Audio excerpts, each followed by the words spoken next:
Shout out to them people, mad ethnic right now. Okay, let me put this light on. Did I unplug this? No. Oh, okay, let me back up. I have like an hour before I have, probably a little bit more than an hour, but before I have to go to my meeting today. This is probably gonna be the only downtime I have before I turn 21. So if you guys been following me for a minute, I look so greasy, y'all. I'm sorry. If y'all been following me for at least a year now, then you've seen my turning 20 video. Y'all can check that out if y'all want. If you watched that, or if you did watch it when it first came out, you can tell that I was in a completely different place a year ago. I was really scared to turn 20. I was having what I like to call a fifth life crisis. Like, I just feel like I did not have life figured out, which I don't want to say I was being dramatic, because I feel like my feelings are valid at all times. So even if I was blowing out of proportion, I feel like that's how I felt. So like, it wasn't like me being dramatic, you know, just me expressing how I was feeling. And I wasn't the only person feeling that way about turning 20. But anyways, if y'all saw that video, I was just talking about how I felt turning 20, and I think I also did these questions I'm gonna try to find again so I can do them again this year. But yeah, this is what this is, pretty much how I feel about turning 21. And I think I felt so bad about turning 20 because it's kind of a pointless like age. Like, okay, you're no longer a teenager, but like, what does that mean? It means absolutely nothing. But 21 means that when you're stressed, you can go get you a bottle of wine.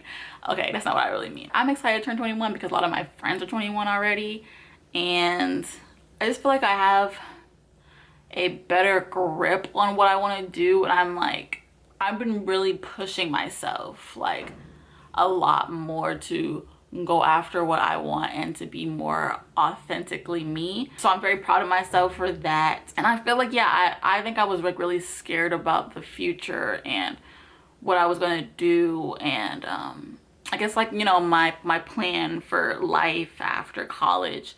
But now I'm just like, I just have a lot more trust, I guess, in not only myself but in God and in the universe as well. When I look back on my life, there hasn't been a time where if I was in a bad situation that I didn't get out of it, you know what I'm saying, or didn't come back better than I was. And so why should I believe that anything else that happens in my life in the future is going to be any different? I have almost 21 years of facts and evidence that points to like everything's going to be all right in the end, you know, as long as you just keep going day by day, doing what you need to do. That doesn't mean like, you know, just slack off, but like if you're consistently putting in the work and working towards what you want, like what you want is going to pay off, you know what I'm saying? And I think last year, like a lot of times where I wasn't where I wanted to be, or I was feeling like I was behind, or like I wasn't, you know, being successful, was because I wasn't applying myself. Like, one thing I noticed as I was 20 and even just 2020 period, I just feel like I've been applying myself. I've been seeing things that I want. I've been going after it. You know, I've just been really just doing what I needed to do. Like, if that makes sense. And I think maybe my fear and my anxiety about turning 20 probably helped that, help me apply myself. But I guess I didn't talk really about how I feel about turning 21. Like, I feel great. Like, I feel like this is like the perfect age. And like, even just getting older in general doesn't really scare me anymore. I'll probably feel like that when I'm around 24, 25. But like, if I could turn 23, like, I'd be okay with it. Like, I wouldn't even be mad. No grievances about turning 21. I'm very excited. It's just like, there's a whole new world that's open to me, a whole new list of possibilities and opportunities. And that's why I think I'm so excited. I think I just felt so limited at 20, and I just felt so like, ugh. I think last year I did my favorite emoji. My favorite emoji as 20 was the little squiggly face emoji. That emoji is literally my mood to most things. Like, literally that's my reaction. I wish I could do it in real life because I probably will permanently have that facial expression. But let me try to find these questions so I can go ahead and do that, because I've already been talking for like 7 minutes and I'm not trying to edit all that, and I don't want this video to be super long. So found it, I think. Number 1, what are you happy about from the past year that you will continue next year? I think like I kind of already touched on it. It's just really applying myself. I think I've also got a lot better at, I guess, my introvertedness, or like displaying a more extroverted, okay, how I put this, like I feel like I've gotten, I guess, less socially anxious, less social anxiety. If y'all have ever met me in real life, like y'all know I'm probably very, very quiet when I first meet you. Like I'll just sit in the corner, I'll talk to people that I know, that I'm comfortable with. And it kind of happened with my job over the summer when I was forced to, like, I had to speak to strangers. Like I had to make conversation with them. I had to be like, yeah, like act like I knew them, you know, my whole life. And when I first got the job and I was told that I had to do that, it really made me nervous. Like I was just like, oh my God, like, oh, I don't do that because I get anxious. So, but I took the challenge. I did it, and I think that really, really helps me, because now I feel like I prefer not to make small talk. Like I just don't like it. But now I can actually kind of like, you know, chat it up just a little bit. And like I'm not an expert at it. You know, I still have a ways to go. I can still fine tune it and improve, but that's something that I definitely improved on. I guess like my anxiety in general, trusting myself and decreasing my anxiety is something that I'm happy about, and I'll really try to, like, you know, just go for it. So the second question is, did you take anything for granted? And the first thing that really comes to mind is my grandfather. If you guys have been watching me, then you guys know that my grandfather passed away like 4 months ago.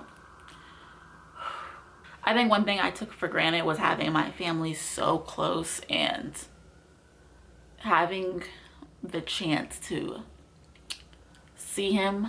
I was fortunate enough to see him a couple of times before he passed away, but by that time his sickness, his illness was really far advanced. So he wasn't really,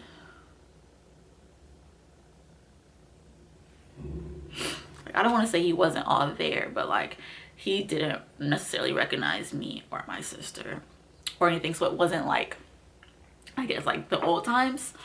So that is one thing I think I took for granted, was having the opportunity to see him. Probably, I guess, like spring semester, sophomore year.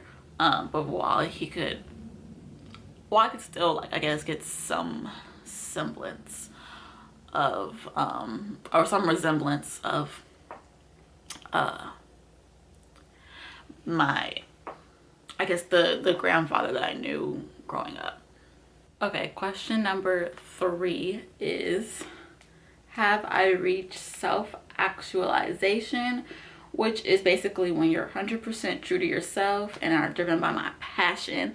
And I say no, but I am way closer than I was last year. One thing I really realized this year is that, like, with my brand and my image, classic Courtney, and like even off of social media, like especially in high school, I feel like I kind of tried really hard to be, I guess, quote unquote, perfect in everyone else's eyes. So like part of the reason I tried so hard in school, because I knew like that's what teachers and my parents would like want from me. Like that's the perfect student, the perfect daughter, quote unquote. I didn't get into that much trouble. You know, I did all these extracurricular activities. I just tried really hard, even though I really enjoyed cheering and I enjoyed theater. Like those two things I think really were passions of mine. Didn't do it for anybody else. Well, no, I started cheering because because I was like, I want to join something. Like I want to, you know, be those people in school. I guess probably like, you know, high school movies like the cheerleader, stuff like that. I think that's part of why I joined cheerleading. But I really did enjoy cheering, so that is not really an okay example. The image that I put out there during high school and on social media it's a part of me, but a lot of times I really do, you know, tone myself down. When people really get to know me or really, you know, see who I really am, they're kind of surprised because it's not who I portray myself as or who they see me as when they first meet me. I'm working on just doing what I want and what's like really authentic to me on and off of social media. So if y'all see more stuff, more things that are different than what you're usually seeing, then like, don't be surprised. I'm warning y'all now. I just really do want to, I don't really want to think about, oh, well, if I post this, then people will think this of me, or if I wear this, or if I do this, or I say this, they'll think this of me. Like, I don't want to worry about that. Like, I just want to be me and do what I want and say what I want. And that's it. Like, I'm at like 60% right now. Hopefully I'll be at like 80, 85 next year. I think that sounds good. Question number 4, is my lifestyle 100% healthy? No. I eat out a lot. I eat out a lot. I started doing that last semester. But I've been cooking more this semester, so like that's better. But I am such a snacker. Like, I stay with a snack on me because I don't like being somewhere and I'm hungry and I don't have like no choice but to starve. Like, I'm gonna have a granola bar in my purse. I'm gonna have some chips in my bag. Like, I'm gonna have that candy in my purse and I'm gonna eat it. So that's something I have to work on, I guess. I don't always eat like 3 meals a day. Don't kill me, mom. So that's bad.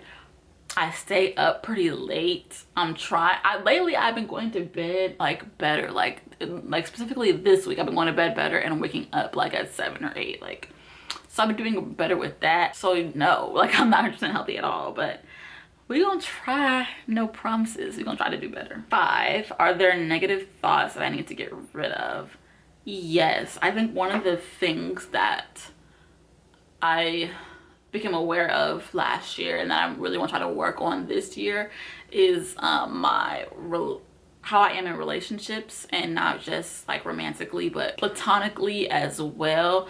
I think like I always have like this anxious feeling that like, oh, like they don't want to hang out with me, or like, or maybe they don't like me anymore, or like stuff like that, like stupid stuff. I need to really be authentic and trust in myself, and the people who like me will like me for me. I don't have to second guess like if people really like me or if they really care about me like they say they do. Or like, I think I have a very pessimistic view of others. Like, I feel like people can always stab you in your back. Like, people can always, you know, just not be who they say they are, or treat or care about you the way they say they do. And it's like, that's unhealthy, because you're gonna put some good people out of your life by always making them out, like always assuming they're a bad person before you even get to see who they are genuinely. So I guess I just need to stop the whole mentality that you're bad until you're basically guilty until proven innocent, and just let people show me who they are. Like, give them the privilege of having a blank slate, a clean slate. Yes, a clean slate. And if they mess up, they mess up, and they don't question it. Don't be like, well, they've been nice to me, but that one time they didn't answer my text, so like, what if maybe they were blah blah blah. Like, no girl. That's one thing that I really need to work on. 6, do I have any fears I need to conquer? What am I afraid of? I think I'm afraid of being in a relationship. This is so vulnerable. Oh my gosh. I'm afraid of being in like a serious relationship, because I just feel like this time period in my life is so weird that it's like, to make that commitment to be with someone, like, I guess like when you commit to someone, you don't plan on breaking up. So that's just what it is. And it's like, I don't even know where I'm gonna be in the next 2 years, but I'm supposed to be with you. So I think I'm really scared to like get vulnerable and really close with people, because, you know, people come and go, but that is life. Like, you can't really hold yourself back from having a really good relationship, whether that's romantic or platonic. I noticed that in my friends too. Like, even though I really like these people and they are like really great friends to me and stuff like that. Oh, I need water. And it's like with my friend group, it's like little things that really affirm how they feel about me. And I'm like, wow, oh, like they must really care about me. But I'm also afraid to like just trust in that, I guess. Because I'm afraid that if I trust it, as soon as I trust it and get comfortable, like it's gonna blow up and it's not gonna be there no more. So I gotta get rid of that because it's gonna hold me back with a lot of relationships in life. What is one mistake from last year you can learn for this year? I think one mistake that I made last year was letting my camera being broken, like my lens was broken. I let that stop me from, you know, being on my YouTube grind over the summer and even like the rest of the semester. Like I just like, okay, well, my camera's broken, so whatever. And like I should not have done that. I should have just, you know, taken this little thing right here and made my videos. Or my sister had a camera, so like really I had no excuses. So I should have just been still on my YouTube grind. Am I doing everything I can for my relationships? Could they be better? I feel like I kind of touched on this in multiple ways. I think like, you know, stop being so like standoffish, I guess, or just like shy to strangers, which I think I've been working on. And I guess just trusting my close relationships more, not being afraid that they're going to fail. I can do better at communicating as well. Like I've noticed that lately I've kind of been off my communication. I guess the things that I've been saying before, just like letting people show me who they are instead of making assumptions about them. I be assuming, making statements, assuming. I do that a lot. The second question is, could they be better in my relationships? I think relationships can always be better. I feel like there's always room for improvement. There's never like a time where you reach perfection. I don't think perfection necessarily exists. I think, you know, people have what works for them. Yeah, they could be better. My relationships could always be better. So that's my answer for that. It's probably always gonna be my answer for that every year. Are there any negative people in my life? What should I do about them? I think I said I didn't have any negative people last year. I don't really have any negative people this year. Okay, so like I was saying, like I don't have negative people in my life. Like no one is like genuinely just a negative person, or like I feel like ugh when I'm around them. But I do have people that I guess can sometimes have a negative view on life, or maybe it just kind of seems like that for me personally, because I feel like in a lot of my relationships, people, they like to confide in me and like tell me what they're going through, which is like not bad per se. Like I'm not mad that people give me that position, because I feel like to open up to somebody and tell them how your emotions and like what you're going through, I feel like that requires a lot of trust. And so god dang, I don't talk this much usually. You know, I'm honored that people, like a lot of people in my life, trusted me enough to like hold their secrets. I'm glad that I can make people feel better when they're going through bad situations and things like that. It is kind of like a lot for me at times, where it's like I'm so receptive to people's emotions generally, and so when it's someone that I really care about and I spend a lot of time with and like I'm really close to, like I already pick up on their emotions, like, you know, pretty easily. I might have heavy energy on me or like feel heavy just because of the conversation that me and someone had. What I can do about that is like, if someone wants to, you know, have a heart to heart and I'm not mentally or emotionally like in the place for it, and I can just say, hey, like I really appreciate you coming to me and trust me with this, but right now I can't, like I can't mentally or emotionally, whatever it is, handle this right now. Can we talk later? More often when I'm talking to people, it's more, this is what I'm going through, like this is how I'm feeling, and less like, hey Courtney, I just wanted to talk to you because I want to talk to you, like because I like talking to you, not because I like how you make me feel when I tell you my problem. I guess maybe I could make that more known in my personal relationships with, you know, each person. I guess that's something else that I can do to, I guess, release any stress that I get or any emotions that I pick up from my relationships with my peoples. My last question is, what is one thing I can do right now to change my path? This is an interesting question because I don't know if I want to change my path. I guess, okay, one thing I want to change about my path is having some income. Okay, I'm spending, but I'm not working right now. I have applied to like a job or two, so there's that. But I guess I just need to really keep working with YouTube, because I really, ideally, I would like YouTube to become a source of income for me, just because it's something that I really like doing. And like when I have to, you know, find streams of income, source of income, it takes away from this and takes away from y'all, and I hate that. So I guess like one thing I can really do is just really put a lot more effort into YouTube, a lot more dedication. It's just really editing. Like I can film videos all day. Like that's not a problem. That ain't a problem. It's really just editing. I hate it. So I need to suck it up and start doing it. Cause I have a video in the chamber that I just edited, but I shot it like last week. It's supposed to come out last Wednesday. So like it's just be more consistent, dedicated, put in that work. So yeah, those are my questions. I'm gonna turn wow, I say 18. I'm about to turn 21 in about 6 hours. I have a meeting in like an hour, and then I don't know, I'm gonna have a birthday countdown. Okay, y'all, I'm with Devin and I have an hour before it's my birthday. I think we're gonna play Just Dance. Right? After we eat a big dog. So yeah, this is my final moments of being 20 years old. It's being baby teeny. We grown now. Grown and sexy. Happy birthday to you. I'm gonna make my wish. You're finally 21! We can get drunk together.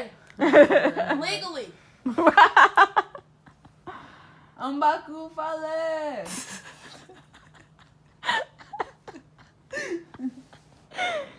Okay guys, so it's actually the next morning, but I'm gonna go ahead and end this video here. So I'm gonna start a new vlog for all my birthday plans and festivities. So I hope you guys enjoyed this. Oh, and sorry I couldn't get as much footage of like my little countdown as I wanted to. I actually left my camera here when I went to my meeting for sister. So I just have those little clips I have on my phone that I'm gonna put in the video. So yeah, I could have got more, but I was just being dumb and left my camera on the charger. But anyways, if you guys like this video, please give it a thumbs up. What you guys comment down below. Comment down below what you're most excited for your birthday if it hasn't passed already. Don't forget to subscribe and join the clique, because I don't know what I said last time. I think I said because we lit, something like that. I gotta watch the video again. But lastly, as always, stay classically you. Bye guys.